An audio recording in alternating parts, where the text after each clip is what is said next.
ashy. Nasally. Sickly. That's what I call it. I'm not sickly. That's what the old folks call it. You're a little sickly. I'm not sickly. Hello. As you guys are coming in, make sure to hit the like button if you are... Smash the like button. If you're having a good day. Send some love my way. If you're having a bad day, hopefully we can cheer you up or at least give you some of the content that you want. We are in Portland, and as a very Portland-esque occurrence, there's a man walking by with the cart. Pushing the dog in a stroller. Well, I think people do that in freaking Beverly Hills too, in all But fairness. that was not a Beverly Hills type of vibe. But it was a Beverly Hills, whatever. Action. So we're in Portland. Why did we commute into Portland? Oh, so first of all, let's talk about it. We're in Northeast Portland. I thought this was Southeast Portland. No, see, Northeast right there. Northeast it is. Okay, so we're in Northeast Portland. And how long did the commute take us? Less than 20 minutes, and we're actually going with traffic. We normally work from home or home office, so we avoid traffic at all costs. Today we have an appointment. We're actually sitting in somebody's new Tesla. Finally made it happen. Well, it's not that I finally made it happen. It's a Tesla I'm not saying you finally made it happen. It finally happened. Tesla finally decided to make the car. Yeah. After 8 months. We have an appointment actually to get some stuff done to the car. So we had no choice but to go in kind of with traffic. Yes, this is actually the first time we've driven into Portland during like rush hour. It's we left around 8 a.m. A little after 8 a.m. And we got, it's now 8:30 a.m. So it wasn't bad. We took Martin Luther King Jr. Boulevard, got off on like right after the bridge, the I-5 bridge, and took mostly streets, yeah, all streets, which was totally doable and very much reminded me of my commute in Los Angeles. Oh yeah? Yeah. How come? Because on the 405 had traffic, I used to get off and take the back roads because there would be traffic sometimes by LAX. Interesting. So we wanted to do a video because it's very fitting that we commuted into Portland for this errand this morning to talk about why so many Oregon professionals live in Washington. So if that's what you're here for, and this will be stay a tuned. Stay tuned. You're killing my my jingle. It's not really. That jingle needs to be killed. No, I like that jingle. And this is also kind of serve as like a snippet of a full feature video we're going to do, because recently we've had a lot of people from Oregon kind of reach out regarding moving to Washington for obvious reasons and some reasons that we weren't really anticipating. Yeah. So I would say one of the first reasons one of the first things to consider if you're an Oregon professional in Oregon, if you work in Oregon and you want to live in Washington, the biggest question that I get about it is definitely about the taxes. Do I still have to pay Oregon taxes if I'm a resident of Washington but I work in Oregon? And the answer is yes. You do have to pay Oregon income taxes, which are higher than California's income taxes. Upwards of almost 10% in some cases, right? Yes. On top of your federal taxes. But even the thing that I find egregious about the Oregon taxes is that once a married couple makes beyond $18,000, everything is taxed. It's above 8%. It's you know. Which kind of makes me wonder why more people in Oregon, especially in like Multnomah County, North and Portland, and the surrounding areas, you're talking a 20 minute drive to Washington. You know, so is it that they don't know or that they don't value it yet? Well, so you still have to pay the taxes. So I think that some Oregon residents would say, well, if I have to pay the taxes anyway, I'm not going to add on to my commute. I'll take the shorter commute if I'm going to have to pay the taxes anyway. So that's one line of thinking. The reasons that I hear from most people who move from Oregon to Washington are either their company is now letting them work remote full-time or even part-time, because if you work remote 3 days a week and you go into the office 2 days a week, you only pay income taxes on the 2 days that you're physically in Oregon, which would only be 40% of your income that would be subject to Oregon income taxes. But it's not all about taxes. Another reason why, so that's the reason why people Oregon workers wouldn't live in Washington. A reason they would is because they either like the community in terms of the value of real estate. So I find a lot of people can get more house for their money in Southwest Washington than in Oregon. It depends on how far out you go. I've had some people say that Beaverton feels like California. So speaking of an Oregon suburb, and so whereas I find that Southwest Washington feels more like the Pacific Northwest, more mature trees, greener. As you're going out, Beaverton does feel very developed. Yeah. You know, from a master plan angle. So I can see that's why someone would say it feels like California. You have your, you know, just almost cookie cutter mini shopping centers, suburbs around it. So I could see that point. So real estate, the ability to have more house for your money. A lot of people, what I hear them talk about is the crime in Oregon. There's an increase in gun violence that has happened in the Portland metro area.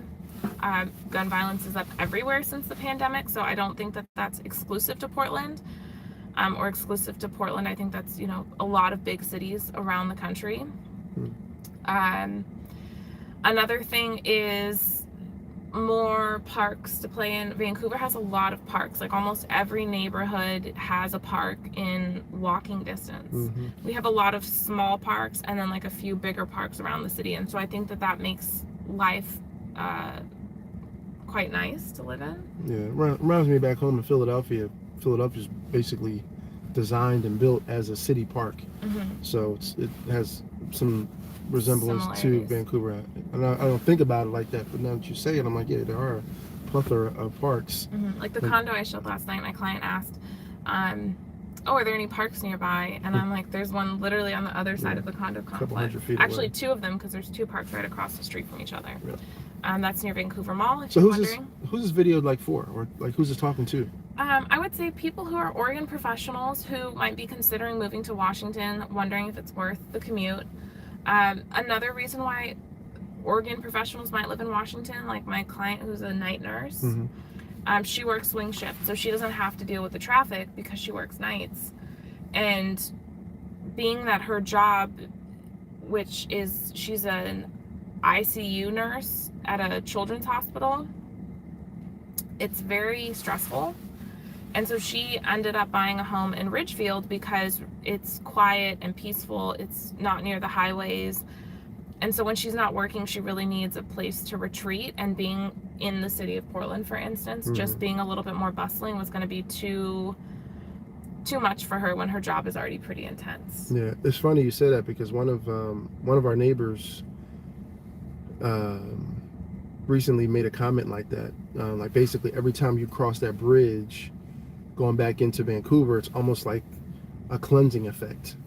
And I never thought about it like that, but it, you know, as he goes back and forth for his work he goes back and forth, he says, and when I'm crossing that I-5, typically I-5 bridge in his case, he says it's almost like a cleansing effect heading back into Vancouver. So yeah, it's like a switch where the pace of life just instantly changes. The other reason would be schools. If you're looking in the Portland metro area, or even Portland proper, you know, there are definitely good schools to be found, but the prices tend to be steep, whereas people basically for the same dollar, going back to more house for your money, can also get better schools for their money in most of Southwest Washington. And so that's been a big note that I hear about people who are moving from Oregon to Washington. So we've covered more house for your money. We've covered like the lifestyle, the aesthetic, the peace of mind, if you will, schools, parks. And then if you have a spouse that works remote, like you might have one, or a spouse that stays home, you might have one parent or spouse that works in Oregon, but if the other one is working remote, you can still come out ahead. Or another client of mine, she's working, she has a big Oregon commute.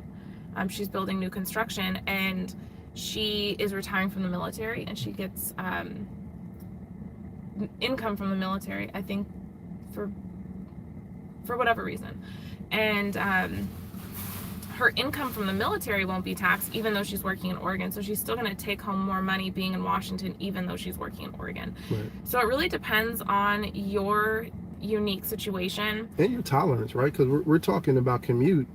Again, we moved from a place, I guess it feels a little bit long now, but you know, when we lived in SoCal, we had neighbors who would literally commute an hour and a half each way, right? And they did it because obviously they saw value in having a nicer, maybe a bigger house in the suburbs of LA, and then just working, taking care of business, getting a check in LA. So, you know, again, we hate commuting, we hate traffic.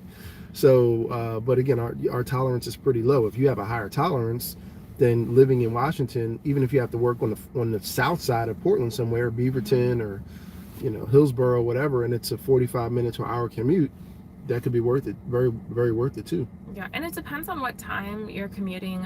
The morning commute is always going to be easier than the evening commute. So you can expect commute times anywhere from 15 to 40 minutes going from like most areas in Southwest Washington to most areas in Portland.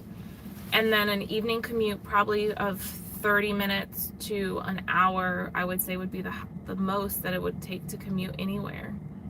Yeah, an hour 15 maybe if you lived like in the very north side of Ridgefield and you worked in Beaverton or something like that, or even south of Portland. But you know, you're not going to have these. So if you're coming from a place that has a longer commute, you know, it is a little bit relative here. But I think that's everything. We're going to do a more in-depth video. Yeah, if you're considering a move, or if you live in either Oregon or Washington specifically, I guess even if you don't, let us know. We're in the process of kind of putting together the categories of this kind of comparison / reasons why you would basically move across the river from Oregon into Washington. Or if you're deciding between the two. If you're relocating out of state and you're like, my job's in Portland, but I don't know if I want to live in Oregon or in Washington, we can definitely discuss that. And very shortly, I will be able to help you with your real estate needs on both sides of the river. Which is very relevant because we have some very high earning friends who work in big Oregon companies, Nike, you name it. And obviously keeping more of your money is a huge concern. So if you have any categories that you would like us to include, you know, we're going to go out over the obvious ones, you know, real estate taxes, income taxes, property costs, property values. Yeah, all the numbers. All the numbers. But I think even from a lifestyle standpoint, there's something about Southwest Washington that I enjoy the vibe of more so than most areas in Oregon. There's a few areas in Oregon I'm really a big fan of, but I don't think that I would move to Oregon as my like permanent residence because of the taxes. Yeah, and it's kind of the vibe is hard for us to capture and convey to you guys over video. We try to do a good job with our different field trips and things like that. So we'll continue to give that to you. Thanks for tuning in. Thanks for watching and liking and subscribing, and thanks for engaging. You know, the comments and questions, feedback, it goes a long way to helping us get better. All right, it's time for our appointment. See you guys later. Ciao. Let's go see if this guy's here. Okay.